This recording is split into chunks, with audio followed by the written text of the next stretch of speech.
മജ്ജുമ നികായ 35 ചൂള സച്ചക സൂത്തം. ഈ സൂത്തത്തിൽ സച്ചകൻ എന്ന വ്യക്തി ഭഗവാനോട് വാഗ്വാദത്തിന് പോയതും അതിൻ്റെ കാര്യങ്ങളുമാണ് വിവരിച്ചിരിക്കുന്നത്. ഞാനിങ്ങനെ കേട്ടു. ഒരു സമയത്ത് ഭഗവാൻ വൈശാലിയിൽ മഹാവനത്തിൽ കൂടകര ശാലയിൽ വിഹരിക്കുകയായിരുന്നു. ആ സമയത്ത് സച്ചകൻ എന്ന ഒരു വ്യക്തി വൈശാലിയിലുണ്ടായിരുന്നു. അദ്ദേഹത്തിൻ്റെ അച്ഛനും അമ്മയും ജൈൻ വർഗത്തിൽപ്പെട്ട ആൾക്കാരായിരുന്നു. സച്ചകൻ വാഗ്വാദത്തിൽ വളരെ പ്രാവീണ്യമുള്ളവനായിരുന്നു. അതുകൂടാതെ വളരെ ബുദ്ധിയുള്ള ഒരു പ്രഭാഷകനും കൂടിയായിരുന്നു. പലരും അദ്ദേഹത്തെ വളരെ വിശുദ്ധനായിട്ടാണ് കരുതുന്നത്. സച്ചകൻ ഒരിക്കൽ വൈശാലിയിലെ ജനക്കൂട്ടത്തോട് ഇങ്ങനെ പറയുകയായിരുന്നു: എന്നോട് തർക്കിക്കാൻ വരുന്ന ഏതെങ്കിലും ശ്രമണനായിക്കോട്ടെ, ബ്രാഹ്മണനായിക്കോട്ടെ, അല്ലെങ്കിലും ഏതെങ്കിലും സമൂഹത്തിൽ ജീവിക്കുന്ന വ്യക്തിയായിക്കോട്ടെ, അല്ലെങ്കിൽ ഏതെങ്കിലും സമൂഹത്തിന് നേതൃത്വം നൽകുന്ന ഒരു തത്വചിന്തകനായിക്കോട്ടെ, അല്ലെങ്കിൽ ഒരു അർഹന്തനായിട്ടുള്ള സമസംബുദ്ധൻ ആയിക്കോട്ടെ, അവരാരായാലും എന്നോട് വാഗ്വാദത്തിന് വന്നു കഴിഞ്ഞാൽ അവർ വിറയ്ക്കും, പേടിച്ച് തുള്ളും, അവരുടെ കക്ഷത്തിൽ നിന്ന് വേർപ്പൊഴുകും. ജീവനില്ലാത്ത ഒരു തൂണാണെങ്കിൽ പോലും ഞാൻ വാഗ്വാദത്തിന് പോയി കഴിഞ്ഞ് കഴിഞ്ഞാൽ അതും വിറയ്ക്കും, ഭയന്ന് അത് തുള്ളും. പിന്നെയാണോ ഒരു മനുഷ്യൻ്റെ കാര്യം? ആ സമയത്ത് ആയുഷ്മാൻ അസാജി രാവിലെ ഭിക്ഷാപാത്രവും അതേപോലെ തന്നെ ചീവരവും എടുത്ത് വൈശാലിയിൽ ഭിക്ഷാടനത്തിന് പ്രവേശിച്ചു. സച്ചകൻ ആ സമയത്ത് നടക്കാൻ പോവുകയായിരുന്നു. അപ്പോൾ ദൂരത്തു തന്നെ അസാജിയെ കണ്ടു. അസാജിയെ കണ്ടു കഴിഞ്ഞപ്പോൾ സച്ചകൻ അദ്ദേഹത്തിൻ്റെ അടുത്ത് പോയി അദ്ദേഹത്തിനോട് അഭിവാദ്യം ചെയ്തു. അഭിവാദ്യം ചെയ്തതിന് ശേഷം കുശലപ്രശ്നങ്ങളെല്ലാം കഴിഞ്ഞതിന് ശേഷം ഒരു ഭാഗത്ത് മാറി നിന്നു. എന്നിട്ട് അസാജിയോട് ഇങ്ങനെ പറഞ്ഞു: അസാജി ശാസ്താവേ, എങ്ങനെയാണ് സാധാരണയായിട്ട് ശ്രമണ ഗൗതമൻ തൻ്റെ ശിഷ്യന്മാരെ പഠിപ്പിക്കുന്നത്? സാധാരണയായിട്ട് അദ്ദേഹം ശിഷ്യന്മാർക്ക് കൊടുക്കുന്ന നിർദ്ദേശങ്ങൾ എന്ത് വിഷയത്തെ ആധാരമാക്കിയിട്ടാണ്? അപ്പോൾ അസാജി സച്ചകനോട് പറഞ്ഞു: അഗ്നിവേസന. ഇത് മറ്റൊരു പേരാണ് സച്ചകൻ്റെ. സാധാരണയായിട്ട് ആ സമയത്ത് യജ്ഞങ്ങളൊക്കെ നടത്തുന്നൊരു വ്യക്തി അഗ്നികുണ്ഡത്തിലായിരിക്കുമല്ലോ അവരെല്ലാം ചെയ്യുന്നത്. അത്തരക്കാരെയാണ് ഈ അഗ്നിവേശന എന്ന് വിളിക്കുന്നത്. ഇങ്ങനെയാണ് ശ്രമണ ഗൗതമൻ തൻ്റെ ശിഷ്യന്മാരെ പഠിപ്പിക്കുന്നത്. സാധാരണയായിട്ട് ശിഷ്യന്മാർക്കുള്ള നിർദ്ദേശങ്ങൾ ഈ വിഷയത്തെ ആധാരമാക്കിയാണ് അദ്ദേഹം ചെയ്യുന്നത്. രൂപം ഭിഖവേ അനിച്ഛം, വേദന അനിച്ഛ, സംജ്ഞ അനിച്ഛ, സംഖാര അനിച്ഛ, വിജ്ഞാനം അനിച്ഛം. നമ്മൾ എന്ന് പറയുന്ന ഒരു വ്യക്തി, അതേപോലെ തന്നെ പുറത്തുള്ള എല്ലാ പ്രാണികളും തന്നെ ഈ 5 സ്കന്ധങ്ങൾ കൂടിയതാണ്. അതായത് രൂപം അല്ലെങ്കിൽ നമ്മുടെ ശരീരം, പിന്നെ മനസ്സിൻ്റെ 4 ഭാഗങ്ങൾ: വിജ്ഞാനം, സംഖ്യ, വേദന, സംസ്കാരം. എന്താണ് ഈ വിജ്ഞാനം? നമ്മുടെ കണ്ണും രൂപവുമായിട്ട് സ്പർശിക്കുന്ന സമയത്ത്, അല്ലെങ്കിൽ പഞ്ചേന്ദ്രിയങ്ങൾ അതിൻ്റെ വിഷയവുമായിട്ട് സ്പർശിക്കുന്ന സമയത്ത് അതിൻ്റെ വിജ്ഞാനം ഉണരുന്നു. അടുത്തത് സംഖ്യ. സംഖ്യ എന്ന് പറയുന്നത് അതിനെ താരതമ്യം ചെയ്യുന്നതാണ്. നല്ലതാണോ ചീത്തയാണോ, എന്താണ് സംഗതി എന്ന് പറഞ്ഞിട്ട് കണ്ടുപിടിക്കുന്ന കാര്യത്തെയാണ് നമ്മൾ സംഖ്യ എന്ന് പറയുന്നത്. മനസ്സിൻ്റെ അടുത്ത ഭാഗം എന്ന് പറയുന്നത് വേദനയാണ്. സംഖ്യയ്ക്കനുസരിച്ച് വേദന മാറും. ഇഷ്ടമുള്ള കാര്യമാണെങ്കിൽ സുഖ സംവേദനയും, ഇഷ്ടമില്ലാത്ത കാര്യങ്ങളാണെങ്കിൽ ദുഃഖ സംവേദനയും ഉണ്ടാകും. സംവേദന എന്ന് പറയുന്ന സമയത്ത് അനുഭവം, സുഖാനുഭവങ്ങളും ദുഃഖാനുഭവങ്ങളും മാറി മാറി ഉണ്ടാവും. അടുത്തത് സംസ്കാരം. നമ്മൾ ഇന്ന് വരെ ആർജിച്ചിട്ടുള്ള കർമ്മങ്ങളുടെ കൂട്ടത്തെയാണ് നമ്മൾ സംസ്കാരം എന്ന് പറയുന്നത്. അപ്പോൾ ഇതിലെ ഓരോ കാര്യവും അനിത്യമാണ് എന്നാണ് പറയുന്നത്. അതായത് നമ്മുടെ ശരീരം അനിത്യമാണ്, മനസ്സിൻ്റെ വിജ്ഞാനം, സംഖ്യ, വേദന, സംസ്കാരം ഇതെല്ലാം അനിത്യമാണ്. അനിത്യം എന്ന് പറയുന്ന സമയത്ത് നമ്മൾ ഒരു കാര്യം ഓർക്കണം: ഇത് പുസ്തകം പഠിച്ചിട്ടുള്ള അനിച്ഛാജ്ഞാനമല്ല, അനുഭവത്തിലൂടെ വരുന്ന അനിച്ഛാജ്ഞാനമാണ്. അനിച്ഛ എന്ന് പറയുന്നത് പാലി വാക്കാണ്, അനിത്യം എന്ന് പറയുന്നത് സംസ്കൃത വാക്കും. ധ്യാനിക്കുന്ന സമയത്ത് നമ്മൾക്കറിയാം നമ്മുടെ ശരീരം അത് പരമാണുക്കളാൽ നിർമ്മിതമാണ്. അതുകൂടാതെ വളരെ ശീഘ്രഗതിയിൽ അത് ജനിക്കുകയും മരിക്കുകയും ചെയ്യുന്നു. അതേപോലെ തന്നെ നമ്മുടെ മനസ്സിൻ്റെ 4 സ്കന്ധങ്ങളും അതും വളരെ ശീഘ്രഗതിയിൽ ജനിക്കുകയും മരിക്കുകയും ചെയ്യുന്നു എന്ന് നമ്മൾ ധ്യാനിക്കുന്ന സമയത്ത് നമ്മൾക്ക് അറിയാം. അതുകൊണ്ടാണ് അതിനെ അനിച്ഛ എന്ന് പറയുന്നത്. അതുകൂടാതെ ഈ കാര്യങ്ങളെല്ലാം അനത്ത എന്ന് പറയുന്ന കാര്യം കൂടിയാണ്. അനത്ത എന്ന് പറയുന്നത് അനാത്മകം, ഞാനല്ല, എൻ്റെയല്ല. ഒരു കാര്യം ഉണ്ടാകുന്ന സമയത്ത് അതിനെ ആസ്പദമാക്കി ഉണ്ടാക്കുന്ന മറ്റ് കാര്യങ്ങൾ, ഇതെല്ലാം അനാത്മകമായിട്ടുള്ള പ്രക്രിയയാണ്. ഞാൻ എന്നൊരു വ്യക്തി അവിടെ ഇല്ല എന്നാണ് പറയുന്നത്. രൂപം ഭിക്കവേ അനത്ത, വേദന അനത്ത, സംജ്ഞ അനത്ത, സംഖാര അനത്ത, വിജ്ഞാനം അനത്ത. ഭിക്ഷുക്കളെ, ഈ രൂപം അനാത്മകമാണ്, വേദന അനാത്മകമാണ്, സംഖാര അനാത്മകമാണ്, സംജ്ഞ അനാത്മകമാണ്, വിജ്ഞാനം അനാത്മകമാണ്. സബ്ബേ സംഖാര അനിച്ച, സബ്ബേ ധമ്മ അനത്താതി. എല്ലാ സംസ്കാരങ്ങളും അനിത്യമാണ്, എല്ലാ ധർമ്മങ്ങളും അനത്ത അല്ലെങ്കിൽ അനാത്മകമാണ്. ഇങ്ങനെയാണ് ശ്രമണ ഗൗതമൻ അദ്ദേഹത്തിൻ്റെ ശിഷ്യന്മാരെ ഉപദേശിക്കുന്നത്. അദ്ദേഹത്തിൻ്റെ ശിഷ്യന്മാരോടുള്ള നിർദ്ദേശങ്ങൾ ഈ വിഷയത്തിലാണ് സാധാരണ നടക്കാറുള്ളത്. അസാജി ശാസ്താവേ, ശ്രമണ ഗൗതമൻ ഈ തരത്തിലുള്ള ഒരു തത്വമാണ് കൊണ്ടു നടക്കുന്നത് എന്നറിഞ്ഞിട്ട് എനിക്ക് വളരെ ദുഃഖമുണ്ട്. അധികം താമസിയാതെ തന്നെ ശ്രമണ ഗൗതമനെ കാണാനുള്ള അവസരം എനിക്ക് ഉണ്ടാകുമെന്ന് കരുതുന്നു. ആ സമയത്ത് നമ്മൾക്കിതിനെപ്പറ്റി ചർച്ച ചെയ്യാം. ഈ പാപകരമായിട്ടുള്ള ദർശനത്തിൽ നിന്ന് എനിക്കൊരു പക്ഷേ അദ്ദേഹത്തെ മോചിപ്പിക്കാൻ സാധിച്ചേക്കാം. കാരണം ആ സമയത്ത് വളരെ ബലമായിട്ടുള്ളൊരു വിശ്വാസം ഉണ്ടായിരുന്നു. ആത്മാവുണ്ട്, നമ്മുടെ ഉള്ളിൽ നിത്യവും ശാശ്വതവുമായിട്ടുള്ള ഒരു ആത്മാവുണ്ട് എന്നുള്ളൊരു വിശ്വാസം അന്ന് ഉണ്ടായിരുന്നു. അപ്പോൾ അനാത്മകം എന്ന് പറഞ്ഞപ്പോൾ അത് വളരെ നാസ്തികവാദമായിട്ടാണ് സച്ചകന് തോന്നിയത്. അതുകൊണ്ടാണ് അങ്ങനെ പറഞ്ഞത്, പാപകരമായിട്ടുള്ള ദർശനം. ആ സമയത്ത് ഏകദേശം 500 ലിച്ഛവിമാർ അവിടെയുള്ള ടൗൺ ഹാളിൽ ഒത്തുകൂടിയിരിക്കുകയായിരുന്നു. ലിച്ഛവി എന്ന് പറഞ്ഞു കഴിഞ്ഞാൽ ലിച്ഛവി കുലത്തിലെ വ്യക്തികൾ എന്നാണ് അർത്ഥം. എന്തോ കാര്യത്തിന് അവർ ടൗൺ ഹാളിൽ ഒത്തുകൂടിയിരിക്കുകയായിരുന്നു. അപ്പോൾ സച്ചകൻ അവിടെ പോയി എന്നിട്ട് അവരോട് പറഞ്ഞു, പ്രിയപ്പെട്ട ലിച്ഛവിമാരെ, വരൂ, ഞാൻ ഇന്ന് ശ്രമണ ഗൗതമനുമായിട്ട് ഒരു ചർച്ചയ്ക്ക് പുറപ്പെടുകയാണ്. അദ്ദേഹത്തിൻ്റെ പ്രമുഖ ശിഷ്യനായിട്ടുള്ള അസാജി പറഞ്ഞ കാര്യത്തിൽ അദ്ദേഹം ഉറച്ചു നിൽക്കുകയാണെങ്കിൽ ഞാൻ അദ്ദേഹത്തെ വാദപ്രതിവാദത്തിൽ ഒരു ചെമ്മരിയാടിനെ അതിൻ്റെ രോമത്തിൽ പിടിച്ച് മുന്നോട്ടും പിന്നോട്ടും വലിക്കുന്നത് പോലെ, അതേപോലെ തന്നെ ചുറ്റും കറക്കുന്നത് പോലെ ഞാൻ ശ്രമണ ഗൗതമനെ കറക്കും. ഞാൻ അദ്ദേഹത്തിനോട് വാദപ്രതിവാദത്തിൽ ഏർപ്പെടും. എന്നിട്ട് ഒരു വാറ്റുകാരൻ തൻ്റെ അരിപ്പയെ വെള്ളത്തിൽ അങ്ങോട്ടും ഇങ്ങോട്ടും വലിക്കുന്നത് പോലെ, ചുറ്റും കറക്കുന്നത് പോലെ ഞാൻ ആ ശ്രമണ ഗൗതമനെ മുന്നോട്ടും പിന്നോട്ടും വലിക്കും, ചുറ്റും കറക്കും. ഞാൻ ശ്രമണ ഗൗതമനുമായിട്ട് വാദപ്രതിവാദം ചെയ്യും. എന്നിട്ട് ഒരു വാറ്റുകാരൻ അരിപ്പയെ പിടിച്ച് അതിനെ കുലുക്കി താഴത്തടിക്കും. അതേപോലെ തന്നെ ഞാൻ ശ്രമണ ഗൗതമനെ കുലുക്കും, എന്നിട്ട് നല്ലപോലെ താഴെ ഇട്ട് അടിക്കും.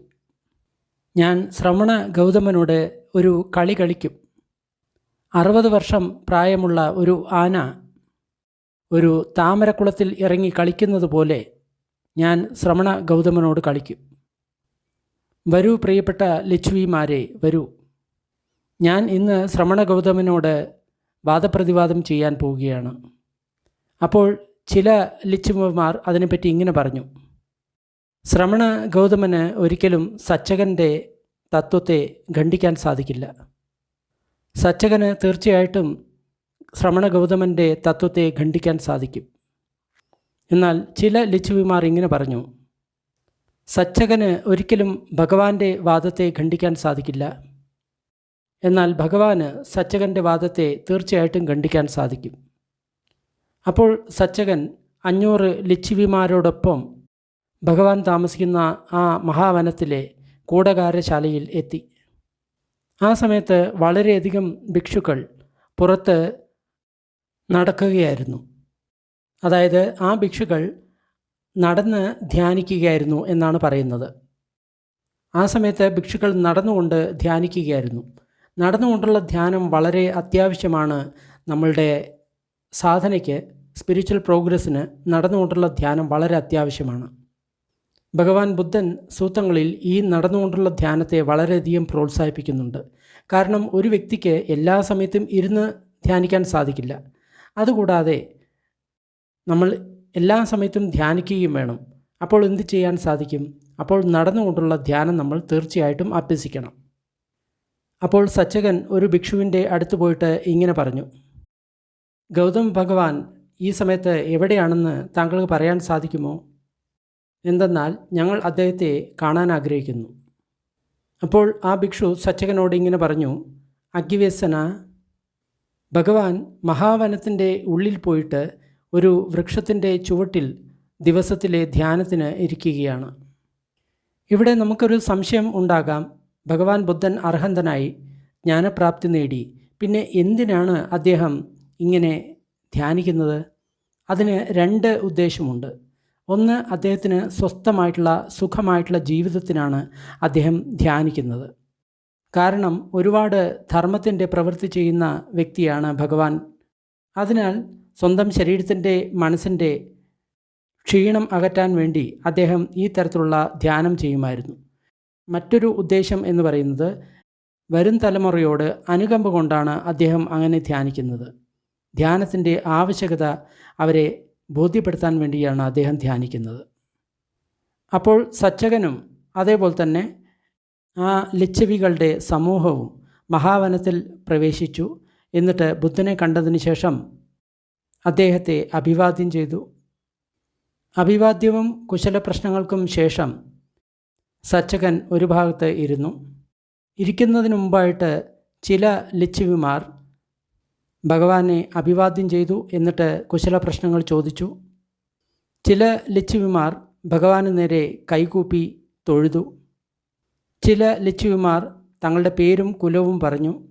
ചില ലിച്ഛവിമാർ മൗനമായിട്ട് ഇരുന്നു.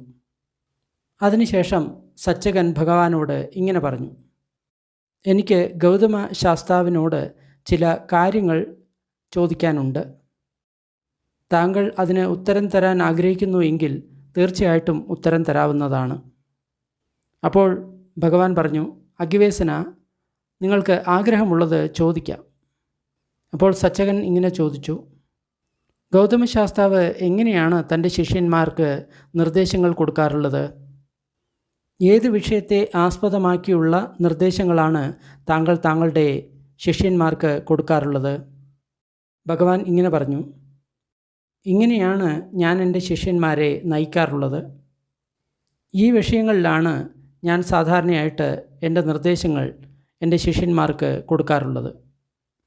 രൂപം ഭിഖവേ അനിച്ഛം, വേദന അനിച്ഛ, സംജ്ഞ അനിച്ഛ, സംഖാര അനിച്ഛ, വിജ്ഞാനം അനിച്ഛം. ഭിക്ഷുക്കളെ, രൂപം അനിത്യമാണ്, വേദന അനിത്യമാണ്, സംഖ്യ അനിത്യമാണ്, സംഖാര അനിത്യമാണ്, വിജ്ഞാനം അനിച്ഛമാണ്. ഇവിടെ നമ്മളുടെ 5 സ്കന്ധങ്ങളെക്കുറിച്ചിട്ടാണ് പറയുന്നത്. ഒന്ന് രൂപസ്കന്ധം, നമ്മുടെ ശരീരം. പിന്നെ മനസ്സിൻ്റെ 4 ഭാഗങ്ങൾ, വിജ്ഞാനം, സംഖ്യ, വേദന, സംസ്കാരം. ഈ 5 സ്കന്ധങ്ങളും അനിത്യമാണ് എന്നാണ് ഭഗവാൻ പറയുന്നത്. ഈ അനിത്യം എന്നത് വെറും ഭൗതികമായിട്ടുള്ള ഒരു ചിന്തയിലൂടെയല്ല നമ്മൾ മനസ്സിലാക്കേണ്ടത്. നമ്മൾ ധ്യാനിക്കുന്ന സമയത്ത് നമ്മൾ പഞ്ചഭൂതങ്ങളെ കാണും, നമ്മുടെ ശരീരത്തിൻ്റെ ആത്യന്തികമായിട്ടുള്ള സത്യത്തെ കാണും. അവിടെ നമ്മൾക്ക് പ്രകമ്പനം മാത്രമേ കാണാൻ സാധിക്കുകയുള്ളൂ, വൈബ്രേഷൻ അല്ലെങ്കിൽ തരംഗങ്ങൾ മാത്രമേ കാണാൻ സാധിക്കുകയുള്ളൂ. അതേപോലെ തന്നെ മനസ്സിൻ്റെയും ആത്യന്തികമായിട്ടുള്ള സത്യം എന്ന് പറയുന്നത് വെറും തരംഗങ്ങൾ മാത്രമാണ്. അതുകൊണ്ടാണ് അത് അനിത്യ എന്ന് ഭഗവാൻ പറയുന്നത്. ഈ സത്യം നമ്മൾ മനസ്സിലാക്കണമെങ്കിൽ തീർച്ചയായിട്ടും നമ്മൾക്ക് ധ്യാനത്തിൽ ഏർപ്പെടേണ്ടതുണ്ട്, മനസ്സിനെ സൂക്ഷ്മമാക്കേണ്ടതുണ്ട്. എങ്കിൽ മാത്രമേ നമ്മൾക്ക് ഈ സത്യം മനസ്സിലാകുകയുള്ളൂ. ഈ സൂത്രങ്ങൾ കേട്ടതുകൊണ്ട് ഈ കാര്യം ഒരിക്കലും മനസ്സിലാകില്ല. അതേപോലെ തന്നെ അനാത്മകതയുടെ കാര്യത്തെപ്പറ്റിയും ഇതേപോലെ തന്നെയാണ്. അതും നമ്മൾക്ക് ഈ സൂത്രങ്ങൾ കേട്ടതുകൊണ്ട് മനസ്സിലാകില്ല. നമ്മൾ ധ്യാനിച്ച് മുന്നേറുന്ന സമയത്ത് ഈ കാര്യങ്ങളെല്ലാം അനാത്മകമാണ്, ഞാൻ എൻ്റെ എന്ന് പറയുന്ന ഒന്നും ഇതിലില്ല എന്ന് നമ്മൾക്ക് മനസ്സിലാകും. ഭിഖവേ, രൂപം അനത്ത, വേദന അനത്ത, സംജ്ഞ അനത്ത, സംഖാര അനത്ത, വിജ്ഞാനം അനത്ത. ഭിക്ഷുക്കളെ, ഈ രൂപം അനത്ത, അനാത്മകമാണ്. വേദന അനത്ത, സംജ്ഞ അനത്തമാണ്. സംഖാര അനത്തമാണ്. വിജ്ഞാനം അനത്തമാണ്. അനത്ത എന്നത് പാലി വാക്കാണ്. അതിൻ്റെ മലയാള വാക്ക് അനാത്മകം. ആത്മാവ് എന്ന് പറയുന്ന ഒരു സംഗതിയില്ല. കാരണങ്ങളിലൂടെയാണ് ഈ കാര്യങ്ങൾ നടക്കുന്നത്. അതായത് ഒരു കാര്യം നടക്കാൻ ചില കാരണങ്ങൾ വേണം. അങ്ങനെയാണ് നടക്കുന്നത്. ഉദാഹരണമായിട്ട് നമ്മൾക്ക് രൂപം കാണണമെങ്കിൽ ആദ്യം കണ്ണ് സ്വസ്ഥമായിരിക്കണം, നല്ല കണ്ണുണ്ടായിരിക്കണം. അടുത്തത് രൂപം ഉണ്ടായിരിക്കണം. മൂന്നാമത്തത് കണ്ണ് രൂപവും ആയിട്ട് സമ്പർക്കം വരണം. എങ്കിൽ മാത്രമേ നമ്മൾക്ക് ചക്ഷുവിജ്ഞാനം ഉണ്ടാകുകയുള്ളൂ. കണ്ണില്ല, രൂപമില്ല, രണ്ടും കൂടി സ്പർശമുണ്ടാകുന്നില്ല എങ്കിൽ നമ്മൾക്ക് കണ്ണിൻ്റെ വിജ്ഞാനം ഉണ്ടാകുന്നതല്ല. അതുപോലെ തന്നെയാണ് ബാക്കി ഇന്ദ്രിയങ്ങളുടെയും അതേപോലെ തന്നെ മനസ്സിൻ്റെയും കാര്യം. അതുകൊണ്ടാണ് അനാത്മകം എന്ന് പറയുന്നത്. സബ്ബേ സംഖാര അനിച്ഛ സബ്ബേ ധമ്മ അനത്ത. എല്ലാ സംസ്കാരങ്ങളും അനിത്യമാണ്, എല്ലാ ധർമ്മങ്ങളും അനാത്മകമാണ്. ഇങ്ങനെയാണ് ഞാൻ എൻ്റെ ശിഷ്യന്മാരെ നയിക്കാറുള്ളത്. ഈ രീതിയിലുള്ള നിർദ്ദേശങ്ങളാണ് ഞാൻ സാധാരണയായിട്ട് എൻ്റെ ശിഷ്യന്മാർക്ക് കൊടുക്കാറുള്ളത്. അപ്പോൾ സച്ചകൻ ഇങ്ങനെ പറഞ്ഞു, ഗൗതമ ശാസ്താവേ, എനിക്ക് ഒരു ഉപമ തോന്നുന്നു. അപ്പോൾ ഭഗവാൻ പറഞ്ഞു, അഗ്നിവേശന, താങ്കൾക്ക് തോന്നുന്നത് താങ്കൾക്ക് തീർച്ചയായിട്ടും പറയാം. അപ്പോൾ സച്ചകൻ ഇങ്ങനെ പറഞ്ഞു, എല്ലാ ചെടികളും ഭൂമിയെ ആശ്രയിച്ചിട്ടാണ്, ഭൂമിയിൽ നിന്നുകൊണ്ടാണ് വളരുന്നത്, വർദ്ധിക്കുന്നത്, പാകമാകുന്നത്. അതുകൂടാതെ നമ്മൾ എന്ത് കഠിനമായിട്ടുള്ള ജോലികൾ ചെയ്യാറുണ്ടോ അതും ഭൂമിയെ ആശ്രയിച്ചിട്ടാണ്, ഭൂമിയിൽ നിന്നുകൊണ്ടാണ് നമ്മൾ ചെയ്യാറുള്ളത്. അതുപോലെ തന്നെ ഒരു വ്യക്തിയുടെ ആത്മാവ് എന്ന് പറയുന്നത് രൂപം തന്നെയാണ്. രൂപത്തിൽ ആശ്രിതമായിട്ടാണ് ആ വ്യക്തി പുണ്യവും പാപകരവുമായിട്ടുള്ള പ്രവൃത്തികളെ ചെയ്യുന്നത്. ഒരു വ്യക്തി എന്ന് പറയുന്നത് വേദന തന്നെയാണ്. വേദനയെ ആശ്രയിച്ചുകൊണ്ടാണ് ആ വ്യക്തി പുണ്യവും പാപവും ചെയ്യുന്നത്. ഒരു വ്യക്തി സംജ്ഞ തന്നെയാണ്. സംഖ്യയെ ആശ്രയിച്ചിട്ടാണ് ഒരു വ്യക്തി പുണ്യ പാപങ്ങൾ ചെയ്യുന്നത്. ഒരു വ്യക്തി സംഖാരം തന്നെയാണ്. സംഖാരത്തെ ആശ്രയിച്ചിട്ടാണ് ആ വ്യക്തി പുണ്യപാപങ്ങൾ ചെയ്യുന്നത്. ഒരു വ്യക്തി വിജ്ഞാനം തന്നെയാണ്. വിജ്ഞാനത്തെ ആശ്രയിച്ചിട്ടാണ് ഒരു വ്യക്തി പുണ്യപാപങ്ങൾ ചെയ്യുന്നത്. അപ്പോൾ ഭഗവാൻ ഇങ്ങനെ പറഞ്ഞു, അഗ്നിവേശന, നിങ്ങൾ ഇങ്ങനെയല്ലേ പറയുന്നത്? രൂപം മേ അത്ത, രൂപം തന്നെയാണ് ഞാൻ, വേദന തന്നെയാണ് ഞാൻ, സംഖ്യ തന്നെയാണ് ഞാൻ, സംഖാരം തന്നെയാണ് ഞാൻ, വിജ്ഞാനം തന്നെയാണ് ഞാൻ. അതായത് ഈ ശരീരവും മനസ്സിലെ 4 സ്കന്ധങ്ങളും ഞാൻ തന്നെയാണ്. അതിനെ തന്നെയാണ് ഞാൻ എന്ന് വിളിക്കുന്നത്. അപ്പോൾ സച്ചകൻ ഇങ്ങനെ പറഞ്ഞു, തീർച്ചയായിട്ടും ഗൗതമ ശാസ്താവേ, അത് തന്നെയാണ് ഞാൻ പറയുന്നത്. ഈ വലിയ ജനക്കൂട്ടും അതിൽ എന്നോട് യോജിക്കുന്നുണ്ട്. അപ്പോൾ ഭഗവാൻ ഇങ്ങനെ പറഞ്ഞു, ഈ വലിയ ജനക്കൂട്ടത്തിന് താങ്കളോട് എന്താണ് കാര്യമുള്ളത്? അഗ്നിവേശന, നിങ്ങളുടെ പ്രസ്താവനയെ നിങ്ങൾ വീണ്ടും ഒന്ന് വ്യക്തമാക്കുക. അപ്പോൾ സച്ചകൻ പറഞ്ഞു, ഗൗതമ ശാസ്താവേ, ഞാൻ ഇതുതന്നെയാണ് പറയുന്നത്. ഞാൻ എന്ന് പറയുന്നത് രൂപം തന്നെയാണ്. വേദന എന്ന് പറയുന്നത് ഞാൻ തന്നെയാണ്. സംഖ്യ എന്ന് പറയുന്നത് ഞാൻ തന്നെയാണ്. സംസ്കാരം എന്ന് പറയുന്നത് ഞാൻ തന്നെയാണ്. വിജ്ഞാനം എന്ന് പറയുന്നത് ഞാൻ തന്നെയാണ്. അതായത് ഞാൻ എന്ന് പറയുന്നത് ശരീരം ഞാൻ തന്നെയാണ്, മനസ്സും ഞാൻ തന്നെയാണ്. അതാണ് ഇവിടെ പറയാൻ ഉദ്ദേശിക്കുന്നത്. ആ സമയത്ത് ആത്മവാദം, അതായത് നമ്മുടെ ശരീരത്തിൽ ഒരു ആത്മാവുണ്ട്, നിത്യമായിട്ടുള്ളൊരു സാധനമുണ്ട് എന്നൊരു വിശ്വാസം പ്രബലമായിരുന്നു. അതുകൊണ്ടാണ് അവർ പറയുന്നത് ഈ ശരീരം തന്നെയാണ് ഞാൻ, അല്ലെങ്കിൽ എൻ്റെ ആത്മാവ്, ഈ മനസ്സ് തന്നെയാണ് ഞാൻ, എൻ്റെ ആത്മാവ് എന്നൊക്കെയാണ് അവർ പറയാൻ ഉദ്ദേശിക്കുന്നത്. അങ്ങനെയാണെങ്കിൽ ശരി അഗ്നിവേശന, ഞാൻ ഇതിനെപ്പറ്റി താങ്കളോട് ഒരു മറുചോദ്യം ചോദിക്കാം. താങ്കൾക്ക് ഇഷ്ടമുള്ള രീതിയിൽ ഇതിന് ഉത്തരം പറയാം. അഗ്നിവേശന, നിങ്ങൾ എന്താണ് കരുതുന്നത്? മഗധയിലെ രാജാവ് അജാതശത്രു ഉണ്ട്. അതേപോലെ തന്നെ കോസലത്തെ രാജാവ് പസേനദി ഉണ്ട്. അവർ ആ രാജ്യത്തെ ക്ഷത്രിയ രാജാക്കന്മാരാണ്, നാട് ഭരിക്കുന്ന രാജാക്കന്മാരാണ്. അവരുടെ സ്വന്തം രാജ്യത്ത് ഏതൊരു വ്യക്തി വധത്തിന് അർഹനാണോ അവനെ വധിക്കാനുള്ള അധികാരം അവർക്കുണ്ടോ? ആർക്ക് പിഴ ചുമത്തണമോ അവർക്ക് പിഴ ചുമത്താനുള്ള അധികാരം അവർക്ക് ഉണ്ടോ? ആരെ നാട് കടത്തണോ അവരെ നാട് കടത്താനുള്ള അധികാരം അവർക്കുണ്ടോ? അപ്പോൾ സച്ചകൻ പറഞ്ഞു, തീർച്ചയായിട്ടും ഗൗതമ ശാസ്താവേ, ഒരു ക്ഷത്രിയ രാജാവിന് അതിനുള്ള അധികാരമുണ്ട്. ആരെ വധിക്കണോ വധിക്കാനുള്ള അധികാരമുണ്ട്. ആർക്ക് പിഴ ചുമത്തണമോ പിഴ ചുമത്താനുള്ള അധികാരമുണ്ട്. ആരെ നാടുകടത്തണമോ നാടുകടത്താനുള്ള അധികാരമുണ്ട്. അതേപോലെ തന്നെ വജ്ജികളുടെയും മല്ലന്മാരുടെയും ഗണത്തിനും ഈ അധികാരങ്ങൾ ഒക്കെ ഉണ്ട്. അവർ അവരുടെ സ്വന്തം അധികാരക്ഷേത്രത്തിൽ ഇതേപോലെയുള്ള അധികാരം അവർക്കുണ്ട്. വജ്ജിമാർക്കും മല്ലന്മാർക്കും സ്വന്തം ദേശത്ത് ആരെ വധിക്കണമോ ആരെ നാടുകടത്തണമോ ആർക്ക് പിഴ ചുമത്തണമോ അതിനുള്ള അധികാരം അവർക്കുമുണ്ട്. അപ്പോൾ പിന്നെ ക്ഷത്രിയ രാജാവായിട്ടുള്ള പ്രസേനതിക്കും അജാതശത്രുവിനും തീർച്ചയായിട്ടും ഈ അധികാരം അവരുടെ രാജ്യത്തുണ്ട്. അപ്പോൾ ഭഗവാൻ ചോദിച്ചു, അഗ്നിവേശന, താങ്കൾ എന്താണ് വിചാരിക്കുന്നത്? രൂപം ഞാനാണ് എന്ന് താങ്കൾ പറയുന്നു. അതിനാൽ രൂപത്തിൻ്റെ മേൽ താങ്കൾക്ക് അധികാരമുണ്ടോ? നിങ്ങളുടെ ശരീരത്തിനോട് നിങ്ങൾക്ക് ഇങ്ങനെ പറയാൻ സാധിക്കുമോ? എൻ്റെ രൂപം ഇങ്ങനെയാകട്ടെ, എൻ്റെ രൂപം ഇങ്ങനെ ആകരുത്. അതായത് ഇവിടെ ശരീരത്തെക്കുറിച്ചിട്ടാണ് പറയുന്നത്. ശരീരം ഞാനാണ്, എൻ്റെയാണ് എങ്കിൽ ഞാൻ പറയുന്നത് പോലെ എൻ്റെ ശരീരം കേൾക്കണം. ഒരു വൃദ്ധനായിട്ടുള്ള വ്യക്തി തൻ്റെ ശരീരത്തോട് പറയുകയാണ്, നീ വീണ്ടും യുവാവാകണം. ഒരിക്കലും വൃദ്ധനായിട്ടുള്ള ആ വ്യക്തിയുടെ നിർദ്ദേശപ്രകാരം ആ വൃദ്ധ ശരീരം യുവാവിൻ്റെ ശരീരം ആകില്ല. അതാണ് ഇവിടെ പറയാൻ ഉദ്ദേശിക്കുന്നത്. ഭഗവാൻ ഇങ്ങനെ പറഞ്ഞപ്പോൾ സച്ചകൻ മൗനനായി ഇരുന്നു. ബുദ്ധൻ വീണ്ടും അതേ ചോദ്യം രണ്ടാം പ്രാവശ്യം ചോദിച്ചു. അഗ്നിവേശന, നിങ്ങൾ എന്താണ് കരുതുന്നത്? രൂപം താങ്കളാണെങ്കിൽ ആ രൂപത്തിൻ്റെ മേലെ താങ്കൾക്ക് അധികാരമുണ്ടോ? ആ രൂപത്തിനോട് താങ്കൾക്ക് ഇങ്ങനെ പറയാൻ സാധിക്കുമോ? എൻ്റെ രൂപം ഇങ്ങനെയാകട്ടെ, എൻ്റെ രൂപം ഇങ്ങനെ ആകരുത്. അപ്പോഴും സച്ചകൻ ഒന്നും മിണ്ടാതെ ഇരുന്നു. അപ്പോൾ ഭഗവാൻ സച്ചകനോട് പറഞ്ഞു, അഗ്നിവേശന, ഇപ്പോൾ ഉത്തരം തരിക. ഇനി മൗനത്തിൽ ഇരിക്കരുത്. ഏതെങ്കിലും ഒരു വ്യക്തിയോട് തഥാഗതൻ ന്യായമായിട്ടുള്ള ഒരു ചോദ്യം 3 പ്രാവശ്യം ചോദിക്കുകയാണ്. എന്നാൽ അവർ ഉത്തരം പറയുന്നില്ല എങ്കിൽ അവരുടെ തല 7 പിളർന്നു പോകും. അവിടെ വെച്ച് തന്നെ അപ്പോൾ തന്നെ പിളർന്നു പോകും. ആ സമയത്ത് വജീരപാണി എന്ന ഒരു യക്ഷൻ സച്ചകൻ്റെ തലയ്ക്ക് മുകളിൽ വായുവിൽ ഒരു കത്തിജ്വലിക്കുന്ന വജ്രായുധവുമായിട്ട് നിൽക്കുകയായിരുന്നു.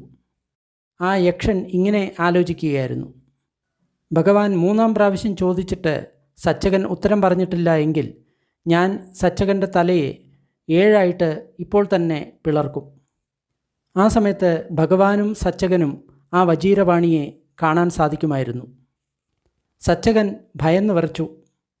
സച്ചകൻ്റെ മനസ്സിന് വലിയ ആഘാതമേറ്റു. സച്ചകൻ അന്തം വിട്ടിരുന്നു. ബുദ്ധന് നേരെ സംരക്ഷണത്തിനു വേണ്ടി, ശരണത്തിനു വേണ്ടി, ആശ്രയത്തിനു വേണ്ടി നോക്കിക്കൊണ്ട് അദ്ദേഹം ഇങ്ങനെ പറഞ്ഞു, ഗൗതമശാസ്താവേ, എന്നോട് ചോദിക്കൂ, ഞാൻ ഉത്തരം പറയാം. അപ്പോൾ ഭഗവാൻ ഇങ്ങനെ ചോദിച്ചു, അഗ്നിവേശന, താങ്കൾ എന്താണ് കരുതുന്നത്? താങ്കൾ ഇങ്ങനെ പറയുന്നു, രൂപം എൻ്റെ ആണ്. അപ്പോൾ ആ രൂപത്തിൻ്റെ മേൽ താങ്കൾക്ക് അധികാരമുണ്ടോ? താങ്കൾക്ക് ഇങ്ങനെ ആ രൂപത്തിനോട് പറയാൻ സാധിക്കുമോ? എൻ്റെ രൂപം ഇങ്ങനെ ആകട്ടെ, എൻ്റെ രൂപം ഇങ്ങനെ ആകരുത്. സച്ചകൻ പറഞ്ഞു, ഇല്ല ഗൗതമശാസ്താവേ. അപ്പോൾ ഭഗവാൻ പറഞ്ഞു, അഗ്നിവേശന, വീണ്ടും നിങ്ങൾ ആലോചിക്കുക. നിങ്ങൾ ഉത്തരം പറയുന്നതിന് മുമ്പ് ആലോചിക്കണം. താങ്കൾ മുൻപ് എന്ത് പറഞ്ഞോ അതിനുശേഷം എന്ത് പറഞ്ഞോ രണ്ടും പൊരുത്തപ്പെടുന്നില്ല. അഗ്നിവേശന, നിങ്ങൾ എന്താണ് ആലോചിക്കുന്നത്? താങ്കൾ ഇങ്ങനെ പറഞ്ഞു, വേദന ഞാൻ തന്നെയാണ് എന്ന്. ആ വേദനയിൽ താങ്കൾക്ക് അധികാരമുണ്ടോ? ആ വേദനയോട് താങ്കൾക്ക് ഇങ്ങനെ പറയാൻ സാധിക്കുമോ, എൻ്റെ വേദന ഇപ്രകാരമാകട്ടെ, എൻ്റെ വേദന ഇപ്രകാരം ആകരുത്? ഇവിടെ വേദന എന്ന് പറയുന്നത് അനുഭവമാണ്. ഉദാഹരണമായിട്ട് നമ്മൾക്ക് ഏതെങ്കിലും രോഗം മൂലം കഠിനമായിട്ടുള്ള ശാരീരിക വേദന അനുഭവിക്കുകയാണെന്ന് വിചാരിക്കുക. അപ്പോൾ നമ്മൾ ആ വേദനയോട് നമ്മൾ പറയുകയാണ്, ഈ വേദന മാറി എനിക്ക് സുഖകരമായിട്ടുള്ള വേദന വരണം എന്ന് നമ്മൾ ആലോചിക്കുകയാണെങ്കിൽ അങ്ങനെ ആ വേദന മാറുമോ? ഒരിക്കലുമില്ല. അതാണ് ഇവിടെ പറയുന്നത്. ഈ ശരീരമോ അതേപോലെ തന്നെ മനസ്സോ ഒന്നും നമ്മളുടെ നിയന്ത്രണത്തിലല്ല എന്നാണ് ഇവിടെ പറയുന്നത്. അപ്പോൾ സച്ചകൻ പറഞ്ഞു, ഇല്ല ഗൗതമശാസ്താവേ. അഗ്നിവേശന, ഇതിനെക്കുറിച്ച് വീണ്ടും ആലോചിക്കുക. നിങ്ങൾ ഉത്തരം പറയുന്നതിന് മുമ്പ് നിങ്ങൾ ആലോചിക്കണം. എന്തെന്നാൽ താങ്കൾ മുൻപ് പറഞ്ഞതും ഇപ്പോൾ പറയുന്നതും രണ്ടും പൊരുത്തപ്പെടുന്നില്ല. അഗ്നിവേശന, താങ്കൾ എന്താണ് ചിന്തിക്കുന്നത്? താങ്കൾ ഇങ്ങനെ പറയുന്നു, സംഖ്യ ഞാനാണ് എന്ന്. ആ സംഖ്യയ്ക്ക് മേലെ താങ്കൾക്ക് അധികാരമുണ്ടോ? ആ സംഖ്യയോട് താങ്കൾക്ക് ഇങ്ങനെ പറയാൻ സാധിക്കുമോ, എൻ്റെ സംഖ്യ ഇത്തരത്തിലുള്ളതാകട്ടെ, എൻ്റെ സംഖ്യ ഇത്തരത്തിലുള്ളത് ആകരുത്? സച്ചകൻ പറഞ്ഞു, ഇല്ല ഗൗതമശാസ്താവേ. ഭഗവാൻ പറഞ്ഞു, അഗ്നിവേശന, അതിനെപ്പറ്റി ആലോചിക്കുക. താങ്കൾ ഉത്തരം പറയുന്നതിന് മുമ്പ് ആലോചിച്ച് ഉത്തരം പറയണം. താങ്കൾ മുൻപ് പറഞ്ഞതും ഇപ്പോൾ പറഞ്ഞതും തമ്മിൽ പൊരുത്തപ്പെടുന്നില്ല. അഗ്നിവേശന, താങ്കൾ എന്തു വിചാരിക്കുന്നു? താങ്കൾ പറയുന്നു സംസ്കാരം തന്നെയാണ് ഞാൻ എന്ന്. എങ്കിൽ താങ്കൾക്ക് ആ സംസ്കാരത്തിൻ്റെ മേലെ അധികാരമുണ്ടോ? എൻ്റെ സംസ്കാരം ഇന്ന രീതിയിലാകരുത്, എൻ്റെ സംസ്കാരം ഇന്ന രീതിയിലാകണം. ഇല്ല ഗൗതമശാസ്താവേ. അഗ്നിവേശന, വീണ്ടും ആലോചിക്കുക. ഉത്തരം പറയുന്നതിന് മുമ്പ് താങ്കൾ വീണ്ടും ആലോചിക്കണം. എന്തെന്നാൽ താങ്കൾ മുൻപ് പറഞ്ഞതും ഇപ്പോൾ പറഞ്ഞതും രണ്ടും പൊരുത്തപ്പെടുന്നില്ല. അഗ്നിവേശന, താങ്കൾ എന്താണ് കരുതുന്നത്? താങ്കൾ പറയുന്നു വിജ്ഞാനം ഞാനാണ് എന്ന്. എങ്കിൽ താങ്കൾക്ക് ആ വിജ്ഞാനത്തിൻ്റെ മേലെ അധികാരമുണ്ടോ? ആ വിജ്ഞാനത്തിനോട് താങ്കൾക്ക് ഇങ്ങനെ പറയാൻ സാധിക്കുമോ, എൻ്റെ വിജ്ഞാനം ഇപ്രകാരം ആകട്ടെ, എൻ്റെ വിജ്ഞാനം ഇപ്രകാരം ആകരുത്? ഇല്ല ഗൗതമശാസ്താവേ. അഗ്നിവേശന, ഇതിനെപ്പറ്റി വീണ്ടും ആലോചിക്കുക. താങ്കൾ ഉത്തരം പറയുന്നതിന് മുമ്പ് ആലോചിക്കണം. താങ്കൾ മുൻപ് പറഞ്ഞതും ഇപ്പോൾ പറഞ്ഞതും രണ്ടും പൊരുത്തപ്പെടുന്നില്ല. അഗ്നിവേശന, താങ്കൾ എന്ത് കരുതുന്നു? രൂപം നിത്യമാണോ അനിത്യമാണോ? സച്ചകൻ പറഞ്ഞു, അനിത്യമാണ് ഗൗതമശാസ്ത. നമ്മുടെ ശരീരം തീർച്ചയായിട്ടും അനിത്യമാണ്. അതുകൊണ്ടാണ് യുവാവായിട്ടുള്ള ഒരു വ്യക്തി പിന്നീട് വൃദ്ധനായിട്ട് തീരുന്നത്. ബാലനായിട്ടുള്ള ഒരു വ്യക്തി യുവാവാകുന്നു, പിന്നീട് വൃദ്ധനാകുന്നു. അതിൻ്റെ കാരണം അത് നിത്യമല്ല, അനിത്യമാണ്, മാറിക്കൊണ്ടിരിക്കുന്നതാണ്. അതേപോലെ തന്നെയാണ് ബാക്കിയുള്ള കാര്യങ്ങളും. സച്ചക, രൂപം അനിത്യമാണ് എങ്കിൽ അത് ദുഃഖമാണോ സുഖമാണോ? സച്ചകൻ പറഞ്ഞു, ദുഃഖമാണ് ബന്ദേ. എങ്കിൽ അത് അനിത്യമാണ്, ദുഃഖമാണ്, നാശവാനാണ്. എങ്കിൽ അതിനെ ഇപ്രകാരം നമ്മൾക്ക് കരുതാൻ സാധിക്കുമോ? ഇത് എൻ്റെയാണ്, ഞാൻ ഇതാണ്, ഇത് ഞാനാണ്. ഏതം മമ, ഇത് എൻ്റെയാണ്. ഏസോഹമസ്മി, ഞാൻ ഇതാണ്. ഏസോമേ അത്താതി, ഇത് ഞാനാണ്, അല്ലെങ്കിൽ എൻ്റെ ആത്മാവാണ് എന്നൊക്കെ പറയാം. ഇല്ല ഗൗതമശാസ്താവേ. അഗ്നിവേശന, താങ്കൾ എന്താണ് കരുതുന്നത്? വേദന, സംഖ്യ, സംസ്കാരം, വിജ്ഞാനം, ഇതോരോന്നും വെവ്വേറെ നേരത്തെ ചോദിച്ചിട്ടുണ്ട്. ആവർത്തിക്കുന്നതുകൊണ്ട് ഞാനത് ചുരുക്കി പറയുകയാണ്. ഇവകൾ നിത്യമാണോ അനിത്യമാണോ? അനിത്യമാണ് ബന്ധേ. അത് അനിത്യമാണെങ്കിൽ അത് ദുഃഖമാണോ സുഖമാണോ? ദുഃഖമാണ് ബന്ധേ. അത് അനിത്യമാണ്, ദുഃഖമാണ്, നാശമടയുന്നതാണ് എങ്കിൽ അതിനെ ഇങ്ങനെ കരുതാൻ സാധിക്കുമോ? ഇത് എൻ്റെയാണ്, ഞാൻ ഇതാണ്, ഇത് ഞാനാണ്. ഇല്ല ഗൗതമശാസ്താവേ. അഗ്നിവേശന, താങ്കൾ എന്താണ് കരുതുന്നത്? ഏതെങ്കിലും ഒരു വ്യക്തി ദുഃഖത്തിൽ ആസക്തനാണ്, ദുഃഖത്തെ മുറുകെ പിടിച്ചിരിക്കുകയാണ്, ദുഃഖത്തിനോട് ഒട്ടിച്ചേർന്നിരിക്കുകയാണ്. ഇത് എൻ്റെയാണ്, ഞാൻ ഇതാണ്, ഇത് ഞാനാണ് എന്ന് കരുതുകയാണ്. അതായത് ഈ ദുഃഖം എൻ്റെയാണ്, ഞാൻ ഈ ദുഃഖമാണ്, ഈ ദുഃഖം തന്നെയാണ് ഞാൻ എന്ന് കരുതുകയാണ്. അങ്ങനെയാണെങ്കിൽ ആ വ്യക്തിക്ക് ദുഃഖത്തെപ്പറ്റി സ്വയം പൂർണ്ണമായിട്ട് മനസ്സിലാക്കാൻ സാധിക്കുമോ? ആ ദുഃഖത്തെ ഇല്ലാതാക്കി ജീവിക്കാൻ സാധിക്കുമോ? സച്ചകൻ പറഞ്ഞു, എങ്ങനെ സാധിക്കും? സാധിക്കില്ല ഗൗതമശാസ്താവേ. അഗ്നിവേശന, അങ്ങനെയെങ്കിൽ താങ്കൾ എന്ത് കരുതുന്നു? അങ്ങനെയാണെങ്കിൽ താങ്കളും ദുഃഖത്തോട് ആസക്തനല്ലേ? ദുഃഖത്തെ മുറുകെ പിടിക്കുകയല്ലേ? ദുഃഖത്തോട് ഒട്ടിച്ചേർന്നിരിക്കുകയല്ലേ? എന്നിട്ട് താങ്കൾ ഇങ്ങനെ കരുതുന്നു, ഇത് എൻ്റെയാണ്, ഞാൻ ഇതാണ്, ഇത് ഞാനാണ് എന്ന് താങ്കൾ കരുതുന്നില്ലേ? അതായത് താങ്കൾ ദുഃഖം എൻ്റെയാണ്, ഞാൻ ദുഃഖമാണ്, ദുഃഖം ഞാനാണ് എന്ന് കരുതുന്നില്ലേ? സച്ചകൻ പറഞ്ഞു, എങ്ങനെയല്ലാതാകും ശാസ്താവേ? തീർച്ചയായും അങ്ങനെ തന്നെയാണ് ഗൗതമശാസ്താവേ. ഭഗവാൻ പറഞ്ഞു, അഗ്നിവേശന, ഇങ്ങനെ നിങ്ങൾ കരുതുക. ഒരു വ്യക്തിക്ക് നല്ല ഒരു മരത്തിൻ്റെ കാതൽ ആവശ്യമുണ്ട് എന്ന് കരുതുക. കാതൽ എന്ന് പറയുന്നത് മരത്തിൻ്റെ ഉള്ളിലുള്ള നല്ല ഉറപ്പുള്ള തടി. ആ കാതലിന് വേണ്ടി അവർ നല്ല മൂർച്ചയുള്ള മഴുവെടുത്ത് വനത്തിൻ്റെ ഉള്ളിൽ പ്രവേശിക്കുകയാണ്. അപ്പോൾ അവർ ഒരു വലിയ വാഴയെ കാണുന്നു. അത് നല്ല ഉയരമുള്ളതാണ്. അതുകൂടാതെ അതിൻ്റെ തടിക്ക് യാതൊരുവിധ പ്രശ്നവുമില്ല. അപ്പോൾ ആ വ്യക്തി വാഴയുടെ അടിയോടെ മുറിക്കും, അതിൻ്റെ തലയും മുറിച്ച് കളയും. എന്നിട്ട് അതിൻ്റെ പോളകൾ ഓരോന്നായിട്ട് അടർത്തിയെടുക്കും. പക്ഷേ ആ വ്യക്തിക്ക് അവിടെ മൃദുവായിട്ടുള്ള തടി കൂടി കാണാൻ സാധിക്കില്ല. പിന്നെയാണോ കാതൽ? അതുപോലെ തന്നെ ഞാൻ താങ്കളുടെ തത്വത്തെപ്പറ്റി താങ്കളോട് ആവർത്തിച്ച് ചോദിച്ചു, സമ്മർദ്ദം ചെലുത്തി, വീണ്ടും വീണ്ടും ചോദിച്ചു. പക്ഷേ താങ്കളുടെ വാദം പൊള്ളയാണ്, ഒട്ടും തന്നെ കഴമ്പില്ല, തെറ്റായിട്ടുള്ള വാദമാണ്. എന്നാൽ താങ്കളാണ് വൈശാലിയുടെ ജനങ്ങൾക്ക് മുൻപിൽ ഇങ്ങനെ പറഞ്ഞത്. ഞാൻ ഏതെങ്കിലും ശ്രമണ ബ്രാഹ്മണനോട് ചോദ്യം ചോദിക്കുകയാണ് എങ്കിൽ ആ വ്യക്തി ഏതെങ്കിലും സമൂഹത്തിൽ ജീവിക്കുന്ന സാധാരണ വ്യക്തിയാകാം, അല്ലെങ്കിൽ ആ സമൂഹത്തിൻ്റെ നേതൃത്വം നൽകുന്ന ഒരു വ്യക്തിയാകാം, അല്ലെങ്കിൽ അർഹന്തൻ സമ്മാസമ്പുദ്ധൻ തന്നെ ആകാം. ഞാൻ ആ വ്യക്തിയോട് വാദപ്രതിവാദം ചെയ്യുകയാണെങ്കിൽ ആ വ്യക്തി വിറയ്ക്കും, ആ വ്യക്തി നടുങ്ങും, ആ വ്യക്തിയുടെ കക്ഷത്തിൽ നിന്ന് വേർപ്പൊഴുകും. ഞാൻ ജീവനില്ലാത്തൊരു തൂണിനോട് പോലും വാദപ്രതിവാദം ചെയ്തു കഴിഞ്ഞാൽ ആ തൂണ് പോലും നടുങ്ങും, തൂണ് പോലും വിറയ്ക്കും. പിന്നെയാണോ ഒരു സാധാരണ മനുഷ്യജീവി? എന്നാൽ അഗ്വേസന താങ്കളുടെ നെറ്റിയിൽ നിന്ന് വേർപ്പൊഴുകുന്നു. അത് താങ്കളുടെ വസ്ത്രം മുഴുവൻ നനച്ചുകൊണ്ട് താഴേക്ക് ഇറ്റിറ്റ് വീഴുന്നു. എന്നാൽ എനിക്ക് എൻ്റെ ശരീരത്തിൽ ഒട്ടും തന്നെ വിയർപ്പില്ല. അപ്പോൾ ഭഗവാൻ തൻ്റെ സ്വർണ്ണവർണ്ണമുള്ള ശരീരം ആ ജനങ്ങൾക്ക് മുൻപിൽ തുറന്നു കാണിക്കുന്നു. ഭഗവാൻ ഇങ്ങനെ പറഞ്ഞപ്പോൾ സച്ചകൻ നിശബ്ദനായി. സച്ചകൻ ഉത്തരം മുട്ടി, താഴോട്ട് നോക്കി കുനിഞ്ഞിരുന്നു. മനപ്രയാസത്തിലായി, ഒന്നും പറയാനില്ലായിരുന്നു.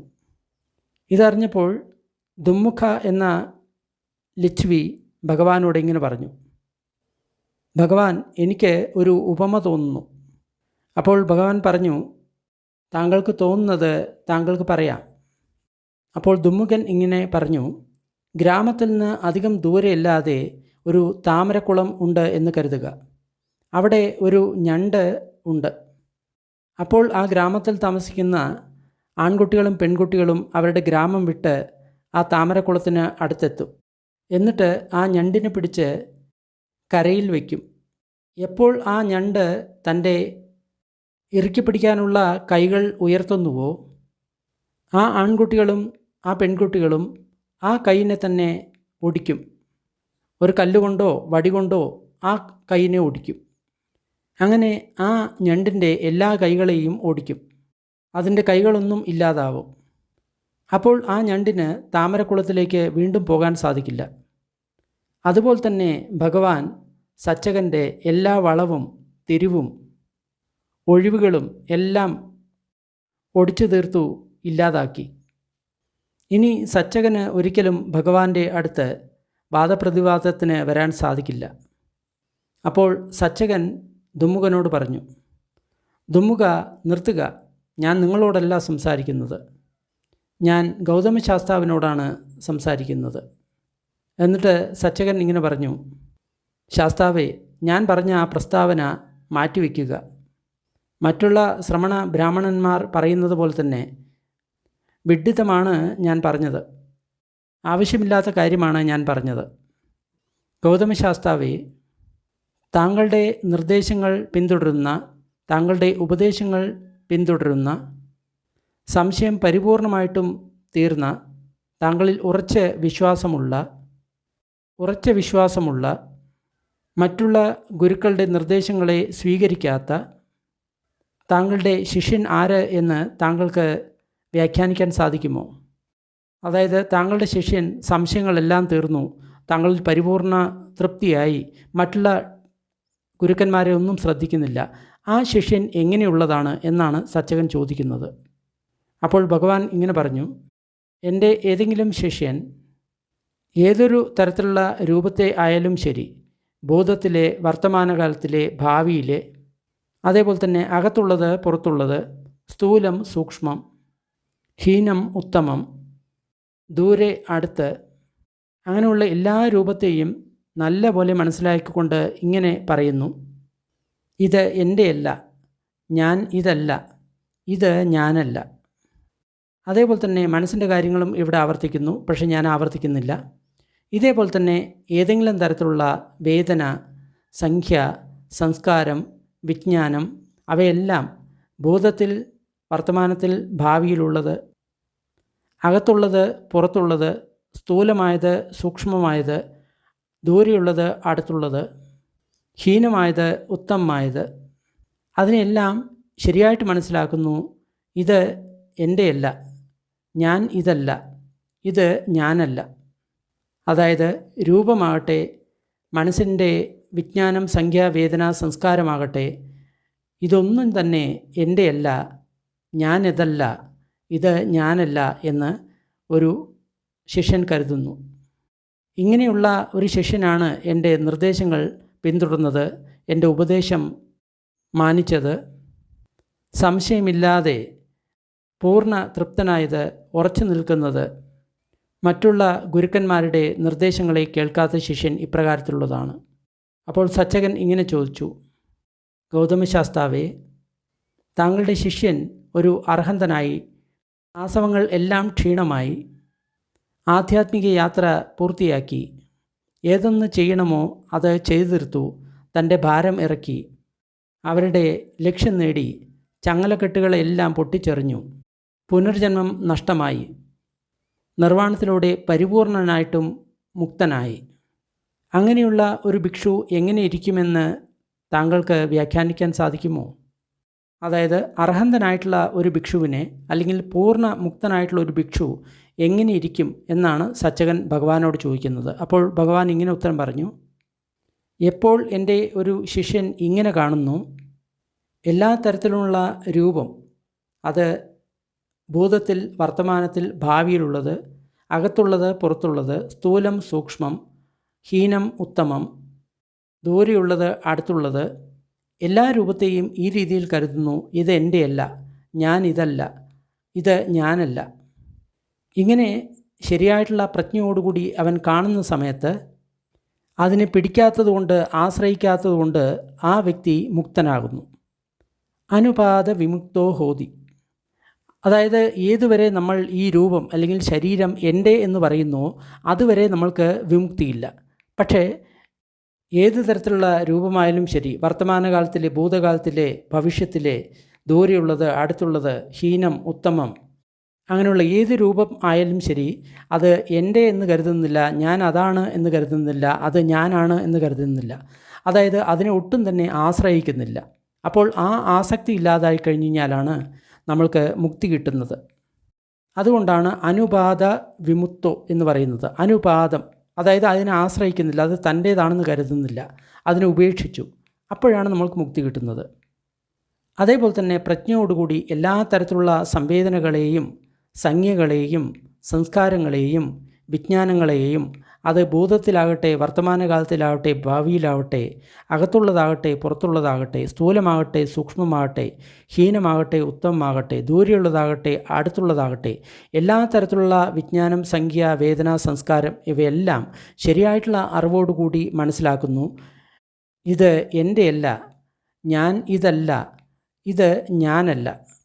ഈ കാര്യത്തെപ്പറ്റി സ്വയം പ്രജ്ഞാപൂർവം അറിയുന്ന സമയത്ത് അവർ അനുപാത വിമുക്തോ ഹോതി, അവർ ആശ്രയിക്കാതെ വിമുക്തരായി.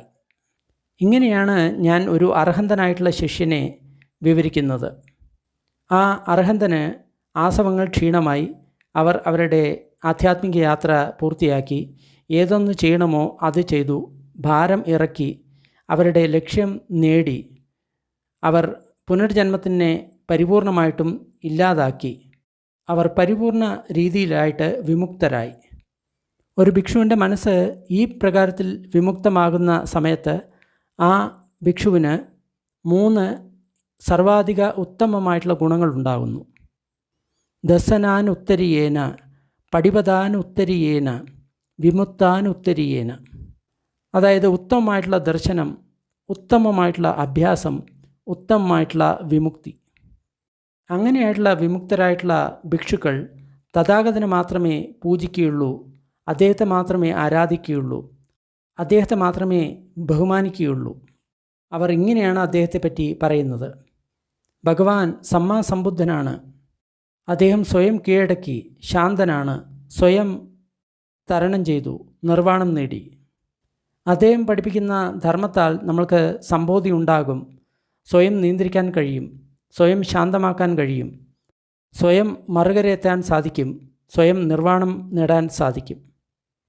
ഭഗവാൻ അങ്ങനെ പറഞ്ഞപ്പോൾ സച്ചകൻ അദ്ദേഹത്തോട് ഇങ്ങനെ പറഞ്ഞു: ഗൗതമശാസ്താവേ, ഞാൻ അഹങ്കാരിയായിരുന്നു, വിവരമില്ലാത്ത വ്യക്തിയായിരുന്നു. അതുകൊണ്ടാണ് ഞാൻ വിചാരിച്ചത് വാദപ്രതിവാദത്താൽ താങ്കളെ എനിക്ക് ആക്രമിക്കാൻ സാധിക്കും എന്ന്. ഒരു പക്ഷേ ഒരു വ്യക്തിക്ക് അഴിച്ചുവിട്ട ഒരു ആനയെ ആക്രമിച്ചുകൊണ്ട് ചിലപ്പോൾ സ്വയം രക്ഷ നേടാൻ കഴിഞ്ഞേക്കാം. എന്നാൽ ഗൗതമശാസ്താവിനെ ആക്രമിച്ച് അവൻ ഒരിക്കലും രക്ഷപ്പെടാൻ സാധിക്കില്ല. ഒരു വ്യക്തിക്ക് ഒരുപക്ഷേ ഒരു വലിയ അഗ്നികുണ്ഡത്തിൽ നിന്ന് അതിൽ ചാടിയതിന് ശേഷം ചിലപ്പോൾ സുരക്ഷിതമായിട്ട് രക്ഷപ്പെടാൻ സാധിച്ചേക്കും. എന്നാൽ ഗൗതമശാസ്താവിനെ ആക്രമിച്ചാൽ ആ വ്യക്തി ഒരിക്കലും രക്ഷപ്പെടില്ല. ഒരു പക്ഷേ ഒരു വ്യക്തി വിഷമുള്ള ഒരു മൂർഖനെ ആക്രമിച്ചു കഴിഞ്ഞാൽ ഒരുപക്ഷേ ആ വ്യക്തി സുരക്ഷിതമായിട്ട് രക്ഷപ്പെട്ടേക്കാം. എന്നാൽ ഗൗതമശാസ്താവിനെ ആക്രമിച്ചു കഴിഞ്ഞാൽ ആ വ്യക്തി ഒരിക്കലും രക്ഷപ്പെടില്ല. ഞാൻ വളരെയധികം മഠയനായിരുന്നു, അഹങ്കാരമുള്ളവനായിരുന്നു. ഞാൻ വിചാരിച്ചു എനിക്ക് ഗൗതമശാസ്താവിനെ വാദപ്രതിവാദത്താൽ ജയിക്കാൻ സാധിക്കുമെന്ന് ഞാൻ കരുതി.